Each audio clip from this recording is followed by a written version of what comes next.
Come on out to Duskmourn, they said. It'll be fun. The entire plane is a big scary house. It's not like there's a big demon inside to be worried about or anything.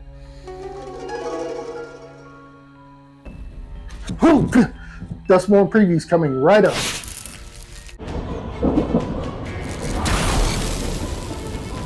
Welcome to Wizard's Whimsy. I'm your host, Patrick. Duskmourn preview season has started, and we're going to take a look at some of those cards that have been spoiled. Duskmourn, the House of Horrors. Now, this looks like it's going to be a fun set. It is a horror themed set, and it is kind of based on like the 80s, 90s horror movies. So that's the kind of feel that they're trying to go for with this set, and it looks really interesting. So let's go ahead and jump into those cards. First up is Split Up. It is a 3-drop sorcery board wipe. It's 1 generic and 2 white. You have choose one, destroy all tapped creatures or destroy all untapped creatures. Split Up looks like it's a great board wipe. It'll see lots of play in probably multiple formats, being a 3-drop to destroy all tapped creatures or all untapped creatures. It's definitely a card that we'll see play and will probably become a staple in several formats. Demonic Consul is a sorcery. It is 1 generic and a black. Search your library for a demon card, reveal it, put it into your hand, then shuffle. Delirium. If there are 4 or more card types among cards in your graveyard, instead search your library for any card and put it into your hand, then shuffle. This is kind of unique with a black tutor. Usually the black tutors, you don't have to reveal, you just go find your card and put it in your hand. This one having for the first part, if you don't have Delirium, you search for a demon and then you reveal that card. So you actually have to search for a specific card type and reveal it, which is not something normally found in your black tutors. But if you have Delirium, you don't have to worry about that. You just go get any card and put it into your hand. Disturbing Mirth. It's a 2-drop, a black and a red enchantment. When Disturbing Mirth enters, you may sacrifice another enchantment or creature. If you do, draw 2 cards. When you sacrifice Disturbing Mirth, Manifest Dread is a new mechanic. Look at the top 2 cards of your library, put one onto the battlefield face down as a 2/2 creature and the other into your graveyard. You can turn the face down card face up anytime for its mana cost if it's a creature card. This is a new character and he is being introduced in this set. Winter Misanthropic Guide is Jund. It's 1 generic, a black, a red, and a green, so it's a 4-drop. Legendary creature, human warlock. He's a 3/4, has ward 2. At the beginning of your upkeep, each player draws 2 cards. Delirium. As long as there are 4 or more card types among cards in your graveyard, each opponent's maximum hand size is equal to 7 minus the number of those card types. So if you have 4 card types, their maximum hand size would be 7 minus 4, which would make it 3. So this is really interesting. It's, hey, I'm going to let you draw 2 cards, but your maximum hand size is going to be reduced by whatever my Delirium is. Here goes another little 1-drop instant speed removal, Unwanted Remake, 1 white mana, destroy target creature, its controller Manifest Dread. So again, Manifest Dread, look at the top 2 cards of their library. They put one of them face down and put the other one into the graveyard. If the face down card is a creature, they can turn it up at any time by paying its mana cost. Valgavoth's Lair enters tap. As it enters, choose a color. Tap, add 1 mana of the chosen color. So you have an enchantment land and it has hexproof. So this card is a mana fixer and can go into any multicolored deck. Don't see why you'd put it in a single color deck, but if you wanted to have a hexproof land in a single color deck, here it is, Valgavoth's Lair. Now this next card, I actually feel that this thing should be a legendary creature. It is Hauntwood's Shrieker. It's a 3-drop, 1 generic, 2 green, 3/3. It is a beast mutant. Whenever Hauntwood Shrieker attacks, Manifest Dread. So again, you're looking at the top 2 cards of your library. You're putting one face down and one into the graveyard, and you can turn the face down card up if it's a creature card for its mana cost. This card also has the ability of 1 and a green, reveal target face down permanent. If it's a creature card, you may turn it face up. So this is a way that you can actually cheat out your big creatures. If you have a way to manifest dread, you have a big creature down, and then you just pay the 1 and a green and you turn it face up. There is no timing restriction listed on this card, so you can turn that face down card face up at any time for just 2 mana. So no matter how big it is or how much mana it costs to flip it up, with this creature on the battlefield, you can just pay a generic and a green and flip that big bad up and go to town on your opponents with it. The Jolly Balloon Man, legendary creature. He is 3 mana, 1 generic, a red and a white. He's a 1/4 legendary creature, human clown. Haste. Pay 1, tap, create a token that's a copy of another target creature you control, except it's a 1/1 red balloon creature, in addition to its other colors and types. It has flying and haste. Sacrifice it at the beginning of the next end step. Activate only as a sorcery. Whatever creature that you've targeted and made a copy of, you can activate any abilities or use its attack triggers. Since it has flying and haste, the only restrictions on that token is whatever restrictions are on the original card that you copied. So if it has a tap ability, like say tap add 4 mana, or it has an attack trigger, when this creature attacks, put a creature from your hand into play, tapped and attacking, any kind of ability like that, you'll be able to use it automatically. And you can actually, if you have the mana available, as soon as you drop the Jolly Balloon Man, you can go and make a copy of that creature. Be interesting to see what decks are built with this.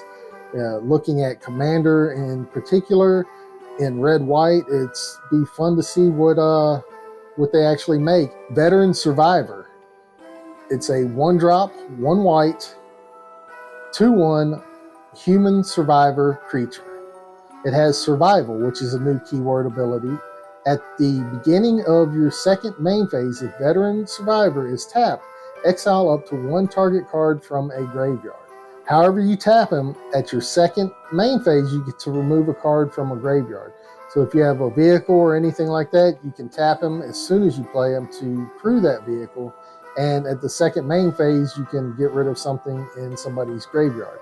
And as long as there are 3 or more cards exiled with Veteran Survivor, it gets +3/+3 and has hexproof. Once you get 3 or more cards exiled with Veteran Survivor, he becomes a 5/4 with hexproof, which is quite significant. And it doesn't say it has to be an opponent's graveyard that you exile from. So if you need to get him buffed up and get him big quick, you can actually choose cards in your graveyard. Kato, Bane of Nightmares. He is a 4-drop planeswalker, 2 generic, a blue and a black, legendary planeswalker Kato. It's the first planeswalker with this ability. He has ninjutsu, a generic, a blue and a black. Return an unblocked attacker you control to hand. Put this card onto the battlefield from your hand, tapped and attacking. During your turn, as long as Kato has 1 or more loyalty counters on him, he is a 3/4 ninja creature and has hexproof. So you ninjutsu him in, he's tapped and attacking as a 3/4, so he gets to deal some combat damage. And then you can actually activate his abilities, which is a +1. You get an emblem with ninjas you control get +1/+1. So these emblems stack. So every time you +1 him, you're getting an emblem that's saying all your ninjas get +1/+1. This card will see a ton of play, and if you're running ninjas in any format, this is a staple card to put in that deck.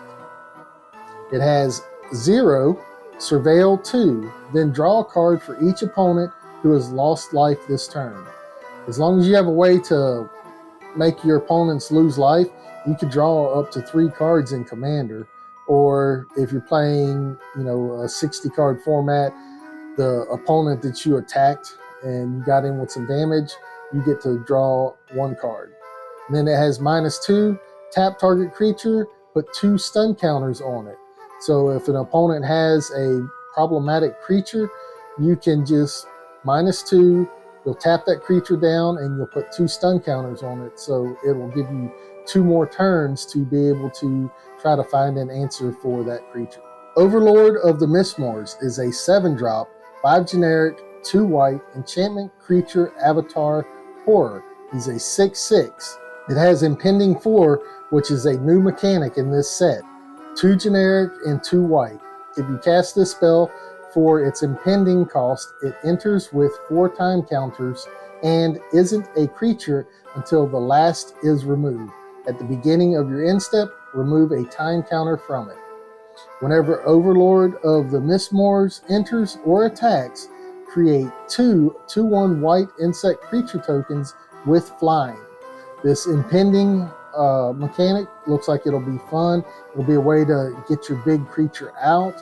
Impending is almost like Suspend, except for the card actually goes onto the battlefield. Whatever ETB it has, that will trigger whatever additional abilities it may have as far as attack triggers. You'll have to wait whatever that impending cost is. In this case, it's 4, so you'll have to wait 4 turns, and on that 5th turn, its attack triggers will work if it's still on the board. It actually gives an opponent the ability to deal with it before that last time counter is removed. We saw the land. Let's go ahead and take a look at the creature. Volgavoth Terror Eater. It is a 9-drop, 6 generic, and 3 black, legendary creature Elder Demon. He is a 9/9. Flying lifelink, has Ward, sacrifice 3 non-land permanents. If a card you didn't control would be put into an opponent's graveyard from anywhere, exile it instead. During your turn, you may play cards exiled with Volgavoth. If you cast a spell this way, pay life equal to its mana value rather than paying its mana cost. This is a pretty broken card. I mean, I know it's 9 mana for a 9/9. Now you can cheat this card out with Hauntwood Shrieker by, Manifest Dread, putting this creature onto the battlefield face down, and then paying that 2 mana to turn it face up. So essentially, this 9-cost creature can be cheated out for a lot cheaper, and then he will be very difficult to deal with, being sacrificed 3 non-land permanents just to be able to target him with the removal. I have a feeling that something will have to be done, and it might have to be done in Standard, because this card could be a little too powerful for Standard. I know you're saying, oh, it's a 9-drop, but with the Shrieker, you just have to Manifest Dread, get this creature onto the battlefield as a 2/2 manifest, and then pay 2 mana to flip him over, and then he's going to be very hard to deal with. If they have any other cards that let you cheat your manifest cards like the Shrieker, it could be a problem, and there could be a big problem in Standard having to deal with this. Now, in other formats, it might not be as powerful, but you already have people that complain about Ward 3. That's paying 3 additional mana to target something. This is sacrifice 3 non-land permanents. So unless you're making a lot of tokens, you're getting rid of your board state in order to try to deal with this.